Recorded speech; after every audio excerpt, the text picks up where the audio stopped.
Hello ladies and gentlemen, I am BorderWise and welcome back to From the Depths and another custom campaign slash custom faction video, where as this tank slowly rolls down the hill into the water, we can talk about this faction. So I've already covered in the previous two videos of this, I guess, series about the Hawa Confederation, which is one faction which is basically focused on basically cheap wooden craft, just kind of mediocre ships, but sweet airships. And today we're talking about the second faction, which is kind of, I guess, in terms of difficulty and at the point where you fight them, equivalent to the Onyx Watch. And so this is basically a faction centered around amphibious tanks and hovercraft, basically. So the name I've come up with them is the I invented this word and I can't pronounce it. Deacon's hell. Amphibious Alliance. So the fluff is basically, it's similar to the Onyx Watch. It's a collection of merchants, entrepreneurs, and prospectors laying claim to the resource-rich Rareswall Swamp. Wow, I should not make up words I can't pronounce. And basically, the idea is that the part of the map they're on is kind of rough and unpredictable, so it's basically lots of shallow water mixed with a little, what's the word I'm looking for? It's like basically like very like small islands and stuff like that, so basically it's a no-go area for big ships, and so they don't have ships, they don't have submarines, they have amphibious tanks, hover tanks, and aircraft, so a lot of their craft are quite small, but trust me, there's going to be some pretty big Command and Conquer style tanks, and in fact that's their aesthetic, is kind of Command and Conquer-y. So as you've probably noticed, this tank is rolling into the water, and it doesn't matter because it is amphibious. So let's talk about this guy first, because it's an amphibious tank, and as it turns out, I really like amphibious tanks. Like, I don't know, I just have a bender for them. And also, I'd like to point out that all of these vehicles, these three I've kind of built so far, the only one which is remotely canoe-like is this last one. So the kind of unofficial name of this campaign is Canoe-mageddon, but I'm gonna have to change that name because so far I'm not actually making that many canoes for it. So yeah, I like this tank. It's not amazing, but it is a fun little vehicle. So showing you what this thing's made of, it's mostly alloy actually, so what do we have here? We've got a layer of, and it is tanky actually, so the outside is metal alloy, there is just a kind of space filler of wood, and then it is a kind of, hang on, it's that kind of, what do you call it? It's that kind of cross-hatched thing. So behind there is a kind of repeating layer of metal and alloy, and so it's nice and secure, rubber. Nice rubber-wrapped AI, and very compact, very tight in here. In fact, so compact and tight there was no room for the turret. And then I built the hull and I was like, oh damn it. And so the turret is 100% up here. It does have some token wedges in there, so hopefully it doesn't get immediately disabled by a heat shell. But turret is pretty vulnerable, which is fine because, like, you know, this is like one of the first vehicles you fight, and it's pretty damn cheap. And it's only just over the Ashes of the Empire limit, which, honestly, I'm not too fussed about, because it does quite well. So, reasonably tanky, on the hull at least. It's got little propellers here. They're set to not only move it in water, but also to steer it in water, which is pretty dope. A little bit of deco tanks behind there, because, I don't know, that looks fun. And it's got missile interceptors on it. And if I do this, we've got the usual kind of Sea-Wiz interceptor thing that I have. I love this prefab. I'm starting to use it more and more, where it's just all-in-one Sea-Wiz controller. Here's the missile controller, and let's just show you what's this. This is very simple, and what's great about these guys is that this is a pretty typical little interceptor. There's nothing fancy about it, but the Sea-Wiz controller is its altitude settings means that it will shoot at torpedoes as well, which is great because we've got passive sonar down here, because this thing doesn't move particularly fast in water, so if you get it moving over there, especially when turning. It's not very quick, but that's fine because, you know, it's a tank. It's amazing that it moves in water at all. Top speed in water is about 14 meters per second, full tilt. Generally a lot less than that because it's using half of its propellers to steer. And yeah, it's like, I like this thing. It doesn't have a name, it's just Amphibious-like tank so far. And so yeah, name suggestions are always welcome. And the naming theme for this one is like swamp and coastline creatures. So I guess like crabs are gonna feature a lot. I don't think this thing doesn't have a crab vibe, but like, you know, other things might. But moving on, so here we have the second vehicle that I built for this faction, and this is nothing fancy. This is 2 large missiles on a box. So this is the first hovercraft.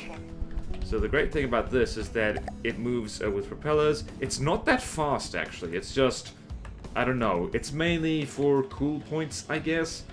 And it's actually a hydrofoil. It's got these little pivots down to here, and it's covered with rubber, so it can go on land too. The rubber does get shot off easily, so yeah, that is a problem. It is mostly torpedo-proof. It's hard to hit this thing with torpedoes. And let's show off the inside. So quite thickly armored, so it's got that same kind of checkerboard metal alloy pattern on the second layer, just so it floats nicely. It's got a nice layer of beam slopes in the middle as spaced armor here, because that's good. And then it's got the same checkerboard pattern just for maximum toughness, but also floatiness. And here we go, we've got a lovely little power supply here. All these things are powered by electric steam, by the way, simply because I don't know, I just was in the mood for electric steam. I really like those engines, because you don't have to thread exhaust through, and you don't have to worry about fuel and stuff like that, which is very nice. And it's got ammo in the back here. Hopefully this ammo should not blow up this same kind of anti-missile system that it has, same as the light tank, same right here. Interceptors. I'm finding that interceptors are working a lot better for me at the moment than just decoys, because these guys blow up incoming missiles and like aren't. Basically, these things have less RNG in them when you use them with a CWIS controller. They just go for the missile that's coming to kill you, and they kill it first. So particularly when faced against things with hexasignal processors, these things are so much more reliable. It's rather lovely, actually. Let's talk about the missiles quickly. Cram barrel deco, because of course.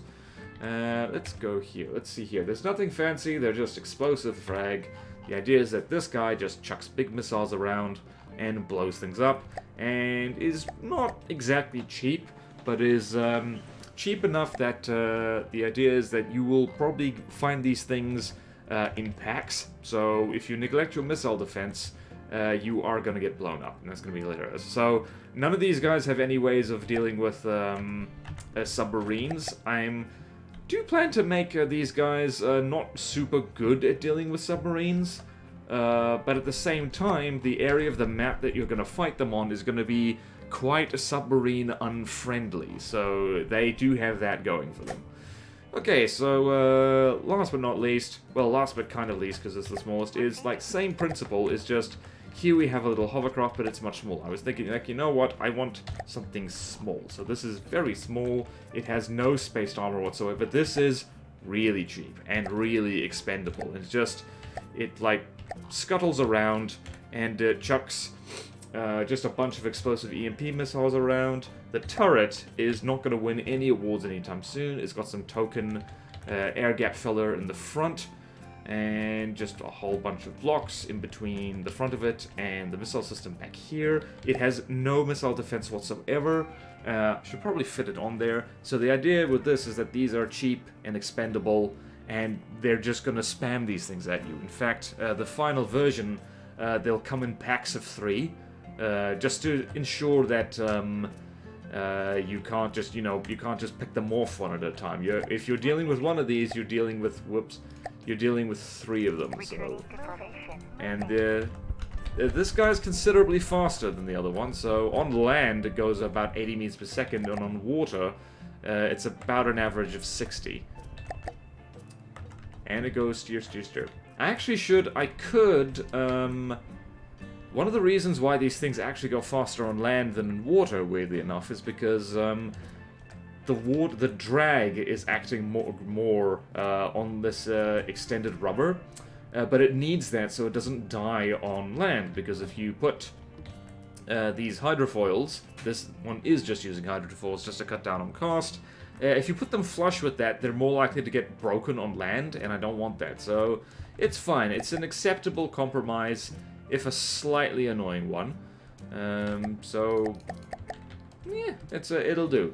So these things are quite fun, and it's a good start to this. Believe me, there's going to be like the equivalent of CNC mammoth tanks and other stuff like that, and it's going to be absolutely groovy.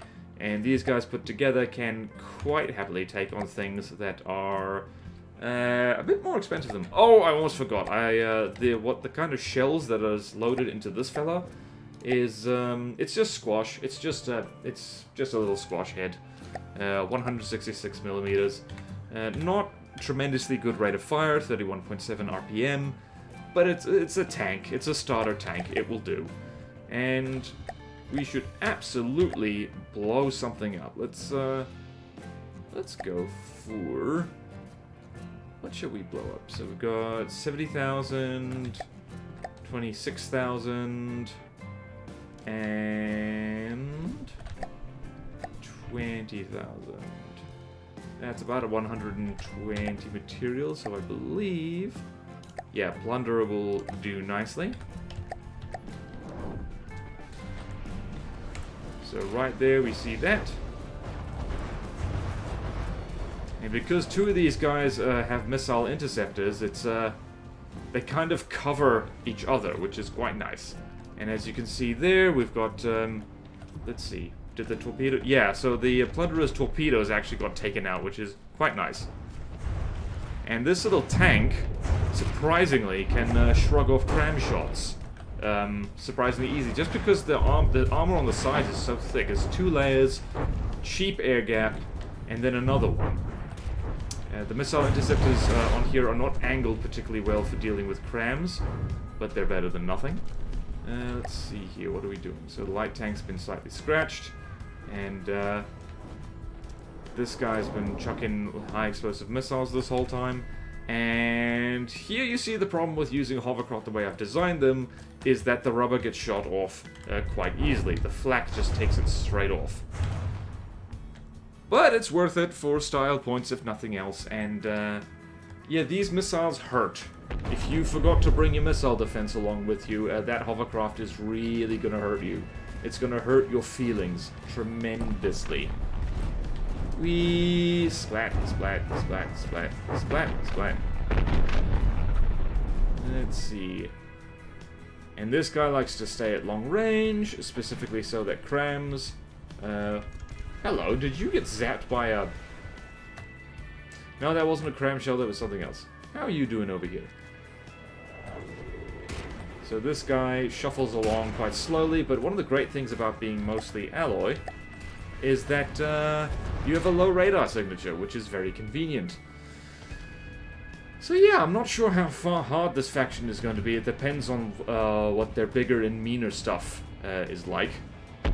But yeah, I quite like them. But simply because, like, right up there, it's right up there with canoes now, actually. It's like making an amphibious tank. It's just great. It's just great. It's just great and fun. You, my friend, have detection issues. Also, I should probably... I don't know. These are... You gotta remember, these are not exactly final versions.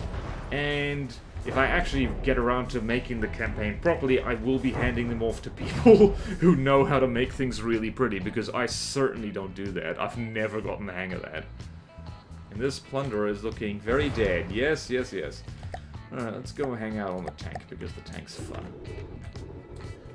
So yeah, that's basically it for this, I guess, update. Yeah, this guy just did not care. Also, this is where Rambot sits. It's not ideal, I know. So yeah, that's basically faction number 2, the beginning of... how do I pronounce it again? Amphibious? Yeah, that's it, Amphibious. I took Amphibious and then mixed it with another word. I don't even remember what I did. But anyway, that'll do for this, I guess. Screenshot. Man, I love Amphibious tanks, and I love camo. Swamp camo. So yeah. Thank you all so much for watching. Please like, comment, subscribe if you want to see more videos like this. Support me on Patreon or YouTube membership if you like. It really helps, and there's fun perks in it for you. Thank you to all my current supporters, and I will see you next time in From the Depths. Farewell.